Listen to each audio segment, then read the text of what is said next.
దేవుని పరిశుద్ధ నామమునకు మహిమ కలుగును గాక. ప్రియులారా, ప్రభునామన మీ అందరికీ వందనాలు. దేవుని వాక్యము ధ్యానందాము. నిర్గమాకాండము 8వ అధ్యాయము 22వ వచనం. మరియు భూలోకములో నేనే యెహోవాను అని నీవు తెలుసుకొనున్నట్లు ఆ దినమున నేను నా ప్రజలు నివసించుచున్న గోషేను దేశమును వినాయించెదను. అక్కడ ఏగల గుంపులుండవు. నా ప్రజలను నీ ప్రజల నుండి ప్రత్యేకపరచెదను.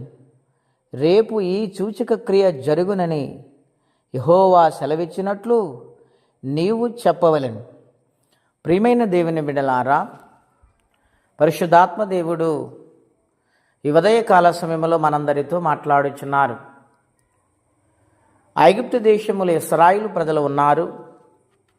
వారు పడుచున్న బాధలు, కష్టాలు, వారి నిట్టూర్పులు, వారి మొర్రపెట్టినప్పుడు దేవుడు ఆలకించారు. మోషేను, అహరోనును ఐగుప్తు దేశానికి పంపించారు. అక్కడ దేవుడు ఐగుప్తు దేశానికి 10 తీర్పులు తీరుస్తూ ఉన్నాడు. ఆ తీర్పులలో ఒక భాగమైన ఏగల గుంపు ఐగుప్తు దేశం మీదకు వస్తుంది. ఆయనే స్వయముగా మాట్లాడారు మోషే గారితో. నా ప్రజలైన ఇశ్రాయేలు ప్రజలు నివసిస్తున్న గోషేను దేశాన్ని నేను వినాయిస్తూ ఉన్నాను. అక్కడ ఏగల గుంపులు ఉండవు. అక్కడ ఎటువంటి సమస్యలు, బలహీనతలు ఉండవు. నేను వారికి తోడై ఉన్నాను. వారికి క్షేమాన్ని అనుగ్రహిస్తూ ఉన్నాను. ఐగుప్తు దేశములో ఉన్న ప్రతి ఒక్కరికి ఈ ఏగల గుంపుల వలన వారు చాలా ఇబ్బందులకు, శ్రమలకు గురైపోతారు.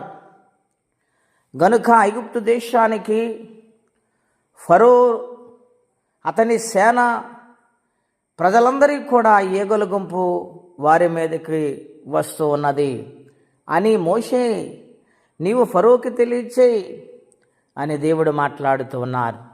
ప్రియమైన దేవుని బిడ్డలారా, ఆయన తన బిడ్డల కోసము ఇటువంటి ఘనకార్యమైన, గొప్ప కార్యమైన చేస్తారైనా.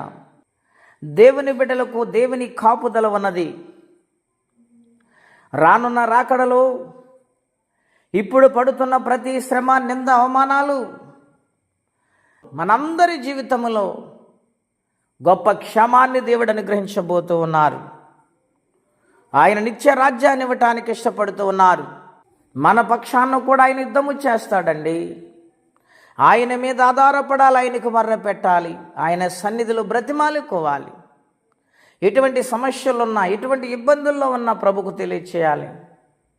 ఆయనతో మాట్లాడటం నేర్చుకుంటే ప్రతి శత్రు కార్యాలను దేవుడు మన మీదకు రాకుండా అడ్డుపడి ఆయన యుద్ధము చేసి మనకు జయాన్ని అనుగ్రహిస్తారు. ఇశ్రాయేలు పక్షాన దేవుడు ఉన్నాడు గనుక ఐగుప్తు దేశాన్నించి వారి కదలి బయటకు వచ్చారు. వాగ్దాన దేశానికి ప్రయాణము చేశారు. నా ప్రియమైన దేవుని బిడ్డలారా, ప్రభు కొరకు నమ్మకంగా బ్రతకండి. ఆయన రాజ్యాన్ని ఇస్తాడు. ఏ లోటు రాకుండా సర్వసమృద్ధిని కలగచేసి ఆయన కాపాడతానని వాగ్దానం చేస్తున్నారు. ఆ వాగ్దానం పొందుకుందుముగాక. అట్టి కృపా తీర్మానం పరిశుద్ధాత్మ దేవుడు దయచేయునుగాక. ప్రార్థనండి. అత్యంత కృప కలిగిన దేవా, మహోన్నతమైన మీ నామం కొరకే వందనాలు. ఐగుప్తీయులకు తీర్పు తీర్చటానికి మీరు ఇష్టపడ్డారు. నీ బిడ్డలకు క్షేమం ఇచ్చారు. మా జీవితాల్లో ప్రభువా, మా మీద పూస్తున్న ప్రతి శ్రమ నుండి విడిపించటానికి మీరు ఇష్టపడుతున్నారు. మా పక్షాన నిలబడండి ప్రభువా. గొప్ప కార్యములు చేసి ఈ దినము కాపాడమని యేసు నామములో అడుగుచున్నాము తండ్రి. ఆమేన్. దేవుడు దీవించునుగాక. ఆమేన్.